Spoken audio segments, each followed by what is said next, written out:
أما بعد فأعوذ بالله من الشيطان الرجيم. بسم الله الرحمن الرحيم. شهر رمضان الذي أنزل فيه القرآن آمنت بالله صدق الله مولانا العظيم وصدق رسوله النبي الكريم الأمين ونحن على ذلك لمن الشاهدين والشاكرين والحمد لله رب العالمين. قال الله تبارك وتعالى في شان حبيبه مخبرا وحاكما إن الله وملائكته يصلون على النبي يا أيها الذين آمنوا صلوا عليه وسلموا تسليما. اللہ تبارک و تعالی جل جلالہ و اعظم شانہ و اتم برہانہ و امان والہ و جل ذکرہ و لا الہ غیرہ کی حمد و ثنا امام الانبیاء حبیب کبریاء نبی اکرم نور مجسم شفیع معظم تاجدار عرب و عجم احمد مجتبی حضرت جناب محمد مصطفیٰ صلی اللہ علیہ وسلم کی بارگاہ میں عدیہ درود و سلام پیش کرنے کے بعد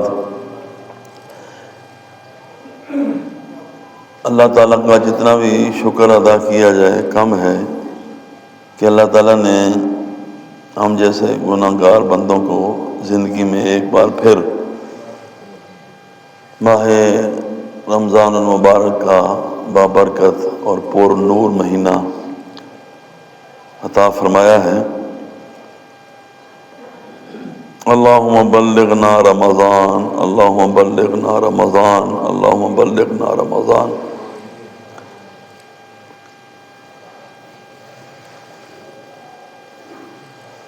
زندگی کا کوئی پتہ نہیں ہوتا. کبھی ایسا ہوتا ہے کہ دیکھنے کو بندہ بالکل لاغر کمزور اور کئی دفعہ سننے بھی آتا ہے کہ فلاں بندہ اللہ کو پیارا ہو گیا لیکن اس کی زندگی ابھی موجود ہوتی ہے. تو اسی طرح کئی سال سلسلہ چلتا رہتا ہے اور کبھی بالکل نہیں اندازہ ہوتا اور خبر آ جاتی ہے کہ فلاں بندہ دنیا سے چلا گیا ہے. یہ میں اس لیے بات کر رہا ہوں کہ پرسوں ہم ایک گھر گئے، میں اور میرے ایک دوست، یہ مغل آئی والے جو ہیں نا، مغل آئی والے حاجی نذیر صاحب، ان کے نواسوں کے گھر گئے ڈیفینس میں. انہوں نے دعوت کی ہماری. ماشاءاللہ 4 بھائی بڑے خوبصورت نوجوان، ایک کا نام عمر، ایک کا نام عمیر، ایک کا نام عمار، ایک کا نام علی، سب کے نام اینڈ سے شروع ہوتے ہیں. پرسوں ہم گئے پرسوں، اور آج صبح مجھے جو میرے ساتھ گئے ہوئے تھے نا، ان کا ذرا زیادہ تعلق تھا ان کے ساتھ. تو وہ کہنے لگے جی بڑی عجیب خبر ہے اور بڑے صدمے کی خبر ہے کہ وہ جو سب سے چھوٹا بھائی تھا نا عمیر، سب سے ماشاءاللہ اونچا لمبا اور جوان، وہ اس کو ہارٹ اٹیک ہوا اور فوت ہو گیا. اس دن وہ ہمارے سامنے ماشاءاللہ اس نے شوق سے اپنے ہاتھوں سے کھانا تیار کیا. تو کیا پتہ تھا کہ وہ بیچارہ ایک دن کا مہمان ہے اور اگلے دن اس کی وصال کی خبر آ جائے گی. تو اس لیے یہ بھی نہیں کہہ سکتا بندہ کہ اب 2 دن رہ گئے ہیں تو اب تو انشاءاللہ رمضان کے روزے رکھیں گے. انشاءاللہ تو کہنا چاہیے، لیکن بہرحال موت کا کوئی پتہ نہیں. جو وقت مل رہا ہے، جو لمحہ اللہ پاک نے زندہ رہنے کے لیے عطا کیا ہے، اس میں کچھ کر لینا چاہیے اور انتظار نہیں کرنی چاہیے کہ ابھی کافی وقت رہتا ہے۔ ابھی جیسے کئی لوگ توبہ نہیں کرتے، حج نہیں کرتے کہ وہ بوڑھے ہو کر سارے کام کر کے حج کریں گے، بچوں کی شادیاں کر کے کاروبار سیٹ کر کے پھر حج پہ جائیں گے، یہ کچھ نہیں کہا جا سکتا۔ ہمارے یہاں پہ ایک نمازی ہیں ماشاءاللہ، بڑے پکے نمازی ہیں، وہ جب بھی ایک بزرگ ہمارے دونوں کے مشترکہ ہیں، وہ ان کو ملتے ہیں تو کہتے ہیں نماز بھی پڑھتے ہو، حج بھی کیا ہوا ہے، عمرے بھی کرتے ہو، سخاوت بھی کرتے ہو، داڑھی کیوں نہیں رکھتے؟ تو کہتے ہیں کہ بس مینو معاف کر دیو کہ میرا بیٹا ہے، میں شادی کر لوں تو پھر داڑھی رکھیں۔ اور 2 سال ہو گئے ابھی شادی نہیں ہو رہی، پتہ نہیں شادی بھی داڑھی کی انتظار کر رہی ہوگی۔ تو مطلب ہے ہم تو کئی سالوں کی آس لگائے بیٹھے ہیں نا، اور یہاں تو لمحوں کا بھی پتہ نہیں ہوتا۔ بہرحال اللہ پاک ہمارے حال پر لطف و کرم کرے اور ہمیں صحت اور تندرستی کے ساتھ اللہ پاک ماہ رمضان کی بہاریں لوٹنے کی توفیق عطا فرمائے۔ چونکہ یہ آخری جمعہ ہے شعبان معظم کا، اور اگلا جمعہ انشاءاللہ رمضان پاک کا پہلا جمعہ ہوگا، اور شعبان کے آخری جمعے میں استقبال رمضان کے بارے میں حضور پاک صلی اللہ علیہ وسلم کا مشہور خطبہ جو ہے وہ حضور پاک کی امت کو سنایا جاتا ہے۔ آج آپ کسی مسجد میں جائیں نا تو حضرت سلمان فارسی سے مروی طویل حدیث جو ہے، جو حضور پاک نے رمضان کے آنے سے پہلے اپنے صحابہ کرام کو جمع کر کے ان کو رمضان پاک کی اہمیت بتائی، روزے کی عظمت و شان بتائی، سحری اور افطاری کا ثواب بتایا، تو یہ استقبال رمضان اس کو نام دیا جاتا ہے، اس موضوع کو۔ تو آج آپ کے سامنے میں وہ حدیث آپ کو پڑھ کے سناؤں گا، کیونکہ ہمارے ہزاروں خطبے جو ہیں وہ نبی پاک صلی اللہ علیہ وسلم کے خطبے کے ایک جملے کا مقابلہ نہیں کر سکتے۔ میں کبھی جب صبح درس دیتا ہوں تو اس میں بھی عربی کے الفاظ آتے ہیں، تو کئی لوگ پوچھتے بھی ہیں، کئی سوچتے بھی ہیں کہ ہم تو عربی نہیں جانتے، تو آپ ساتھ عربی بھی پڑھتے ہیں تو اس کا کیا فائدہ ہوتا ہے؟ تو میں کہتا ہوں کہ یہ وہ الفاظ ہیں کہ جو اللہ کے محبوب کی زبان سے نکلے، اس لیے ان کی جو لذت ہوتی ہے، جو چاشنی ہوتی ہے نا، وہ وہی محسوس کرتا ہے کہ جس کو حدیث پاک پڑھنے کا اور پڑھانے کا اللہ پاک نے ذوق اور شوق عطا فرمایا ہے۔ وَمَا يَنطِقُ عَنِ الْهَوَىٰ إِنْ هُوَ إِلَّا وَحْيٌ يُوحَىٰ، ایک ہی تو کائنات میں زبان ہے کہ جو جب ہلتی ہے تو یا خدا کا قرآن نکلتا ہے یا نبی پاک علیہ السلام کی حدیث نکلتی ہے۔ یہ حدیث بہت ساری کتابوں کے اندر ہے، اور یہاں میں مشکات شریف ہے آپ کے سامنے یہ پیش کروں گا، اور اس کی شرح جو ہے وہ مرکات سے ملا علی قاری رحمۃ اللہ تعالیٰ نے، آج سے کئی 100 سال پہلے یہ بزرگ ہوئے ہیں، انہوں نے جو اس کی شرح کی ہے وہ بھی ساتھ ساتھ ضرورت کے مطابق آپ کے سامنے بیان کروں گا انشاءاللہ۔ حضرت سلمان فارسی رضی اللہ تعالیٰ عنہ حضور پاک کے بڑے معتبر، بڑے جید، بڑے اعلیٰ اور ایسے صحابی ہیں کہ حضور پاک نے فرمایا کہ ہر بندہ جنت کا مشتاق ہے اور جنت سلمان فارسی کی مشتاق ہے۔ یہ چند نام حضور علی سلمان فارسی، حضرت مقداد اور ایک دو اور نام لیے کہ جنت جو ہے وہ ان کو چاہتی ہے اور ان کا اشتیاق رکھتی ہے کہ کاش میرے اندر یہ 4 لوگ آ جائیں۔ انہوں نے جو قربانیاں دیں وہ تو ان کی زندگی کے حالات آپ پڑھیں گے تو آپ کو پتہ چلے گا کہ کیسے بکتے بکاتے، کبھی کسی یہودی عالم کے پاس، کبھی کسی عیسائی راہب کے پاس پھرتے پھراتے نبی پاک علیہ السلام کی بارگاہ میں حاضر ہوئے، تو پھر حضور پاک کے معجزات دیکھ کر انہوں نے کلمہ پڑھا، اور پھر حضور نے ان کو اپنے اہل بیت میں شامل فرما لیا۔ ہمارا سلمان منا اہل البیت، کہ سلمان ہمارے اہل بیت میں سے، یہ مرتبہ بلند ملا جس کو مل گیا۔ آپ فرماتے ہیں خاطبنا رسول اللہ صلی اللہ علیہ وسلم کہ اللہ کے محبوب صلی اللہ علیہ وسلم نے ہمیں خطبہ ارشاد فرمایا. یہ خطبہ جمعہ کا تھا یا خطبہ واعظ کا تھا، یہ دونوں صورتیں شرح کرنے والوں نے لکھی ہیں. حضور پاک نے ہمیں خطبہ ارشاد فرمایا فی آخر یوم من شعبان، اور یہ شعبان کا آخری دن تھا. فقال، آپ نے فرمایا یا ایھا الناس، اے لوگو، قد اظلکم شہر عظیم، کہ تمہارے پاس ایک ایسا مہینہ آنے ہی والا ہے کہ جو بہت بڑا مہینہ ہے. بہت بڑا مہینہ کس لحاظ سے بہت بڑا مہینہ ہے؟ جتنے باقی مہینوں کے دن ہیں اتنے ہی بھی اس کے دن بھی ہوتے ہیں، جتنی باقی مہینوں کی راتیں ہیں اتنی ہی اس کی راتیں، جتنا وقت باقی مہینوں کا ہوتا ہے اتنا ہی اس کا ہوتا ہے. تو بہت بڑا کہنے کا کیا مطلب ہے؟ اس کا مطلب یہ ہے کہ بڑا ہونا جسمانی طور پر کسی چیز کا بڑا ہونا، اس کو بڑا ہونا نہیں کہتے، بلکہ عظمت و شان کے حوالے سے کسی کا بڑا ہونا، اصل بڑائی یہ ہوا کرتی ہے. حضور پاک صلی اللہ علیہ وسلم ساری کائنات سے بڑے ہیں، تو کیا مطلب کہ آپ کا قد کوئی ہر انسان سے بڑا تھا، یا آپ کا جسم ہر انسان سے بڑا تھا، یا یہ کہ دولت آپ کے پاس زیادہ تھی؟ جیسے آج کل ہم بڑا آدمی اس کو کہتے ہیں کہ جو مالدار زیادہ ہو، جس کے پاس دولت زیادہ ہو، لیکن اللہ رسول کی نگاہوں کے اندر ایسی کوئی چیز نہیں ہوتی. وہ حدیث میں آپ کو ایک سنائی تھی کہ اگر بڑا بندہ بننا ہے تو ایسا بڑا بنو جس کو اللہ بڑا مانتا ہے اور اللہ کا رسول بڑا مانتا ہے.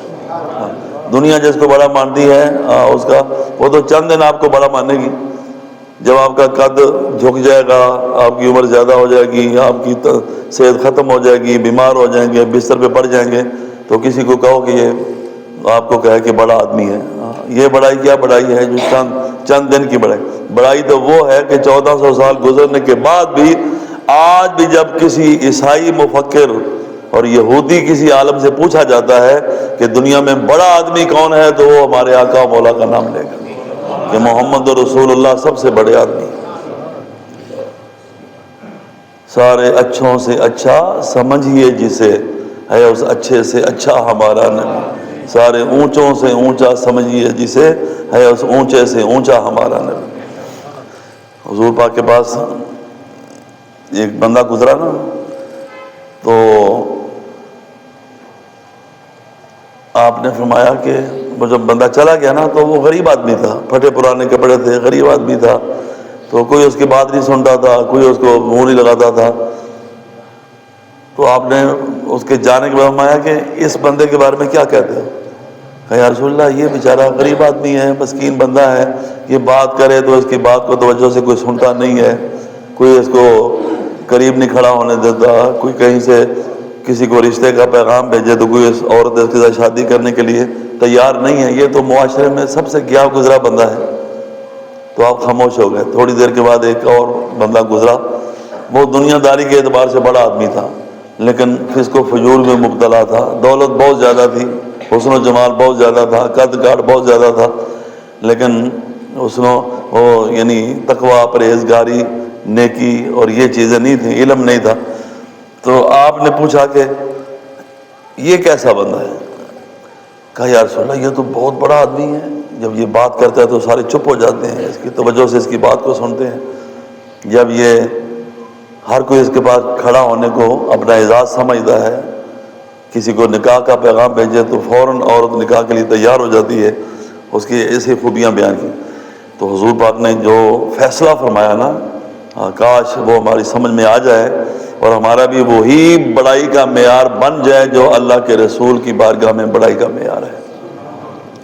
حضور نے فرمایا اگر یہ جو جس کو تم بڑا آدمی کہہ رہے ہو نا، اگر ساری زمین ایسے لوگوں سے بھر جائے تو یہ ساری بھری ہوئی زمین ایسے لوگوں سے اس ایک بندے کا مقابلہ نہیں کر سکتی جس کو تم کہہ رہے تھے اس کی یا رسول اللہ کیا ویلیو ہے.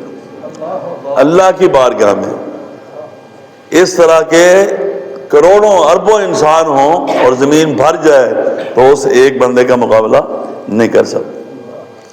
اگر بڑائی اسی طرح کی ہوتی نا جیسے کہ ہم نے بڑائی بنائی ہوئی ہے تو پھر تو بلال حبشی کی کوئی قدر و قیمت نہ ہوتی، لیکن سب نیچے کھڑے ہیں اور بلال حبشی خانہ کعبہ کے اوپر کھڑا ہوا ہے اور اذان پڑھ رہا ہے. اور حضور فرماتے ہیں کہ میں جب بھی جنت میں گیا ہوں میں نے بلال کے پاؤں کی نہیں، پاؤں میں پہننے والے جوتوں کی آواز کو اپنے آگے آگے سنا ہے۔ یہ ہے بڑائی۔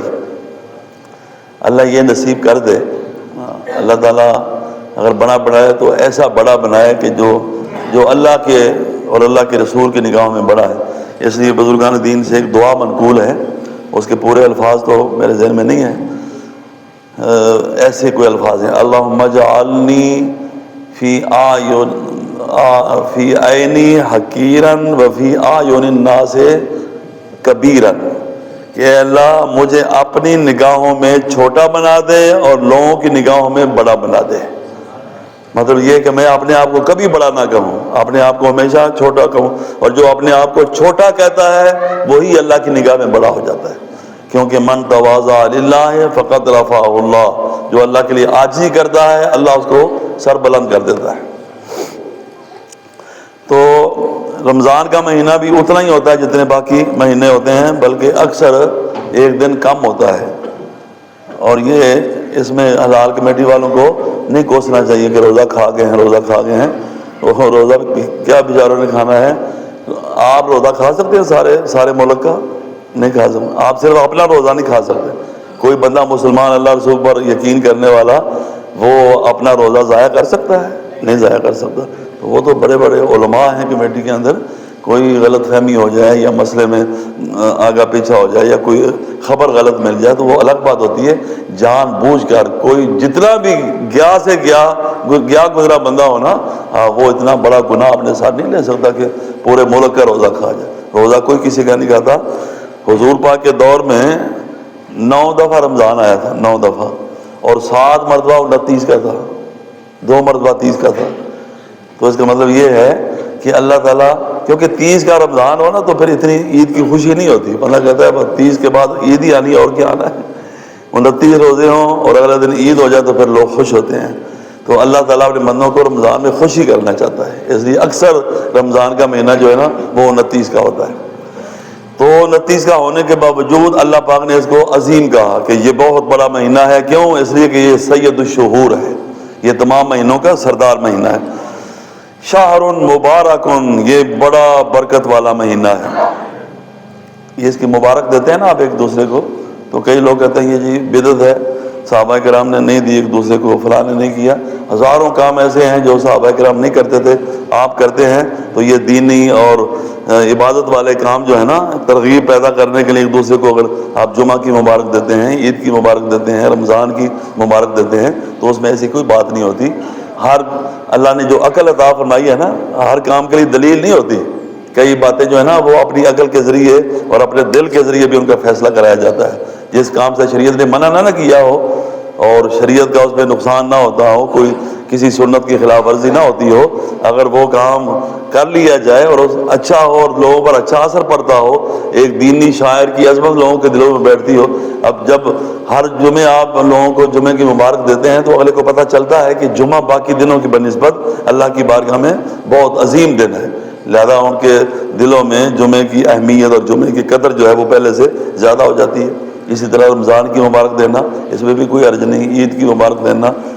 اور شہر مبارک، خود حضور نے فرمایا کہ بابرکت مہینہ ہے، بڑی برکتوں والا مہینہ ہے۔ تو جو بابرکت مہینہ ہے وہ جب ملے گا تو ظاہر بات ہے ہم مبارک ہی دیں گے، برکت مبارک سے ہی ہے نا۔ شہر فیہ لیلۃ خیر من الف شہر، فرمایا یہ ایسا مہینہ ہے کہ اس میں ایک ایسی رات آتی ہے کہ جو 1000 مہینوں سے بہتر ہوتی ہے، 1000 مہینوں سے۔ اس پر تو اللہ نے پوری سورت نازل فرمائی، انا انزلناہ فی لیلۃ القدر جعل اللہ صیامہ فریضہ، اللہ نے اس مہینے کے روزے فرض قرار دیے ہیں۔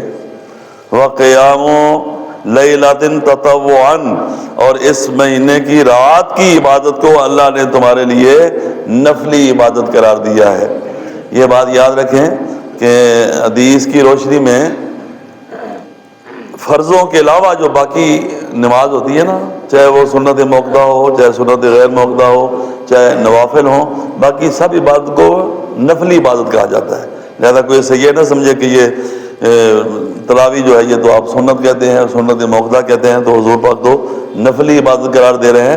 نفلی کا مطلب یہ ہے کہ فرض نہیں ہے، ہاں باقی یہ سنت موقدہ ہے، کیونکہ جتنی پابندی کے ساتھ صحابہ کرام نے پڑھی ہے، اور حضور پاک نے جو 3 دن سے زیادہ نہیں پڑھی اس کی آپ نے وجہ بیان کر دی ہے کہ اللہ کو کہیں یہ اتنی زیادہ پسند نہ آ جائے کہ اللہ اس کو فرض ہی نہ کر دے اور پھر میری امت جو ہے وہ مشقت میں پڑ جائے گی، تو حضور نے اس کی وجہ بیان فرما دی۔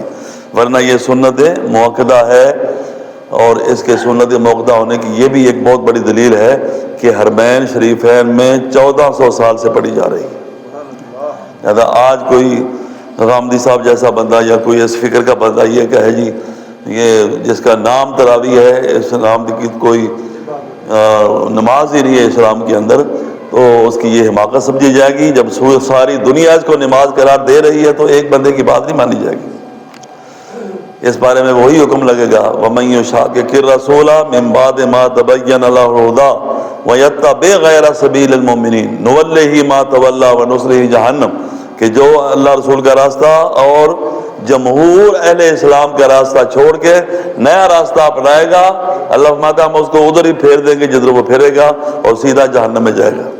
پوری امت ایک طرف ہو اور ایک بندہ جو ہے نیا شوشہ چھوڑ دے اور لوگوں کے دلوں میں اس نماز کے بارے میں وسوسے ڈالنے شروع کر دے۔ پہلے لوگ بیچارے رمضان میں مسجدوں میں آتے ہیں تو رمضان میں بھی آنا ان کا بند کر دیا جائے۔ تو فرمایا اللہ نے میری امت پر رحم کیا ہے اور اس کو فرض قرار نہیں دیا، ورنہ فرض ہو جاتی تو نہ پڑھنا سخت گناہ ہو جاتا۔ من تقرب فیہ بخصلۃ من الخیر، جو بندہ اس مہینے کے اندر ایک نفلی نیکی کرے گا، کانا کمن ادا فریضۃ فیما سوا ہو، اس کو اتنا ثواب ملے گا جتنا باقی مہینوں کے اندر وہ فرض ادا کرتا ہے۔ جتنا پورے سال 11 مہینوں میں فرض کا ثواب عطا کیا جاتا ہے، اس مہینے میں نفل کا اتنا ثواب عطا فرمایا جاتا ہے۔ ومن ادا فریضۃ فیہ کانا کمن ادا 70 فریضۃ فیما سوا ہو، اور جو بندہ اس مہینے میں فرضی عبادت کرتا ہے اللہ اس کو 70 فرضوں کے برابر ثواب عطا فرماتا ہے۔ یہ اللہ کی رحمت کے دروازے ایسے کھلتے ہیں، اور رمضان شریف میں اللہ اپنے بندوں پر ایسا مہربان ہوتا ہے۔ فرمایا واہ شہر الصبر، فرمایا یہ صبر کا مہینہ ہے، اس میں اللہ تعالیٰ بندوں کو صبر کی توفیق عطا کرتا ہے۔ سب کچھ گھر کے اندر موجود ہے، بندہ اکیلا ہے، فریزر بھرا ہوا ہے، کھانے کو ہے، پینے کو ہے، بھوک لگی ہے، پیاس لگی ہے، کیوں نہیں کھاتا پیتا؟ کہ میں نے اللہ کے لیے روزہ رکھا ہوا ہے، اگر میں کھاؤں گا تو یہ میرے اللہ کے ساتھ میری غداری ہوگی۔ تو اللہ نے فرمایا اگر تو میرے لیے اتنا کچھ کر سکتا ہے نا تو میں تیرے لیے یہ کروں گا کہ تجھے اس کے بدلے جنت عطا فرماؤں گا۔ وَالصَّبْرُ ثَوَابُهُ الْجَنَّةُ، اور جنت کی صبر کی کم از کم جو جزا ہے وہ جنت ہے۔ وَشَهْرُ الْمُوَاسَاةِ، اور یہ خیر خواہی کا مہینہ ہے، مسلمان آپس میں ایک دوسرے کے ساتھ تعاون کرتے ہیں اور راشن وغیرہ تقسیم کرتے ہیں، اپنی زکوٰۃ ادا کرتے ہیں، نفلی خیرات کرتے ہیں، سحری افطاری کراتے ہیں اور دوسرے کے لیے سراپا خیر بن جاتے ہیں۔ تو اللہ پاک فرماتا ہے کہ جب تم میری مخلوق پر اتنے مہربان بن جاتے ہو تو میں تو ہوں ہی الرحمن الرحیم، پھر تم خود ہی اندازہ لگاؤ کہ جب تم اتنے رحیم و کریم بن جاتے ہو تو میں تم پر کیسے رحم اور کرم کروں گا۔ وَشَهْرٌ يُزَادُ فِيهِ رِزْقُ الْمُؤْمِنِ، فرمایا یہ وہ مہینہ ہے جس مہینے میں اللہ تعالیٰ بندوں کے رزق کے اندر اضافہ فرما دیتا ہے۔ یہ جو برکت ہوتی ہے نا، برکت یہ عموماً نظر نہیں آتی لیکن محسوس ہوتی ہے۔ وہ جو زکوٰۃ دینے کے بارے میں فرمایا نا کہ اس کا مال بڑھتا ہے تو بندے کو ہو سکتا ہے محسوس نہ ہوتا ہو، لیکن یہ رمضان میں جو رزق میں برکت ہوتی ہے نا، یہ بزرگوں نے لکھا ہے کہ حصی برکت بھی ہوتی ہے اور مانوی برکت بھی ہوتی ہے۔ مطلب یہ ہے کہ اللہ تعالیٰ جو اپنی رحمتیں بندے پر نازل کرتا ہے اور وہ برکتیں جو بندے کو نظر نہیں آتی وہ الگ ہیں، اور ظاہری طور پر بندے کو خود محسوس ہوتا ہے کہ میرے مال کے اندر اللہ پاک نے اضافہ فرما دیا ہے۔ من فطر فیہ صائما، فرمایا جو بندہ کسی روزے دار کو روزہ افطار کرائے، اس کی جزا کیا ہے، اس کا انعام کیا ہے، ذرا غور سے سنیے۔ کان لہ مغفرۃ لذنوبہ وعتق رقبتہ من النار وکان لہ مثل اجرہ من غیر ان ینتقص من اجرہ شیء۔ 3 اللہ اس کو انعام عطا کرتا ہے۔ پہلا انعام یہ ہے کہ اللہ اس کے گناہوں کو معاف فرما دیتا ہے، وعتق رقبتہ من النار، اور اللہ اس کی گردن کو جہنم سے آزاد فرما دیتا ہے، وَكَانَ لَهُ مِثْلُ أَجْرِهِ مِنْ غَيْرِ أَنْ يَنْتَقِصَ مِنْ أَجْرِهِ شَيْءٍ۔ اور جتنا ثواب اللہ تعالیٰ روزہ کھولنے والے کو عطا کرتا ہے، جس کو آپ نے روزہ افطار کرایا ہے نا، اتنا ہی ثواب اللہ تعالیٰ روزہ کھلانے والے کو عطا فرماتا ہے، اور اس کے ثواب میں کوئی کمی نہیں ہوتی۔ یہ اللہ یہ نہیں کہتا کہ تو نے فلاں کے گھر میں جا کر روزہ کھولا ہے لہذا آدھا ثواب اس کو دیا جائے گا، آدھا ثواب جو ہے وہ تجھے دیا جائے گا۔ اللہ کے بارے میں نا ایسا سوچنا بھی نہیں چاہیے۔ کئی لوگ جو ہیں، پرانے ہمارے لوگ جو ہے نا، وہ میں جی 15 قرآن پاک پڑھے ہیں، 2 میری دادی واسطے، 2 میری نانی واسطے، 5 میرے فلاں واسطے فلاں واسطے، وہ سمجھتے کہ شاید سارا ایک کو دے دیں گے تو باقی سارے محروم ہو جائیں گے۔ نہیں، آپ اگر ساری امت کو بھی 15 قرآن پاک کا ثواب بخشیں گے نا، تو جتنی امت ہے ایک ایک فرد کے بدلے اللہ تعالیٰ آپ کو 15 قرآن پاک کا ثواب عطا کرتا ہے۔ 1000 کو بخشیں گے تو 15,000 کا ثواب آپ کو ملے گا، 1 کروڑ کو بخشیں گے تو 15 کروڑ کا آپ کو ثواب ملے گا۔ یعنی اللہ کے خزانوں میں کوئی کمی نہیں ہے۔ اللہ یہ نہیں کرتا کہ کوئی جو اس کے خزانے بھرے ہوئے ہیں اگر اتنا زیادہ ثواب مخلوق کو دے دے گا تو ایک نکر خالی ہو جائے گی۔ نہیں، ایسی کوئی بات نہیں ہے۔ دل کھول کر اللہ کی مخلوق کو فائدہ پہنچایا کریں، اور اگر اصال ثواب بھی کرنا ہو تو جتنا پڑا ہے، والدین کا نام بھی لیں، دادا دادی کا، خاندان قبیلے کا، اور حضور پاک کی پوری امت کا۔ بلکہ ہم نے دیکھا کہ کئی بزرگ دعا کرتے ہیں نا، تو یہ بھی کہتے ہیں یا اللہ جو مسلمان جن ہیں جو دنیا سے چلے گئے ہیں ان کو بھی ہماری طرف سے ثواب پہنچا دیں، اور اللہ جو پڑھ کر جن کو کوئی بھی بخشنے والا نہیں، یا اللہ ان کو بھی ہماری طرف سے ثواب پہنچا دیں۔ تو وہاں تقسیم نہیں ہوتی، وہاں تو پر خزانے رب دے فریدا دو ہی ہتھی لٹ۔ تو فرمایا اس کو بھی پورا ثواب، روزہ رکھنے والے کو اور روزہ افطار کرانے والے کو بھی پورا ثواب۔ قلنا یا رسول اللہ، اب اس دور کے اندر جو حالات تھے، معاشی حالات، وہ بڑے کمزور تھے۔ صحابہ کرام ایک کھجور کھا کے جہاد کرنے کے لیے جاتے تھے، تو کہا یا رسول اللہ لیسا کلنا نجد ما نفطر بہ الصائم، ہم میں سے تو ہر ایک کے پاس اتنی گنجائش نہیں ہوتی کہ کسی دوسرے کو افطار کرا دیں۔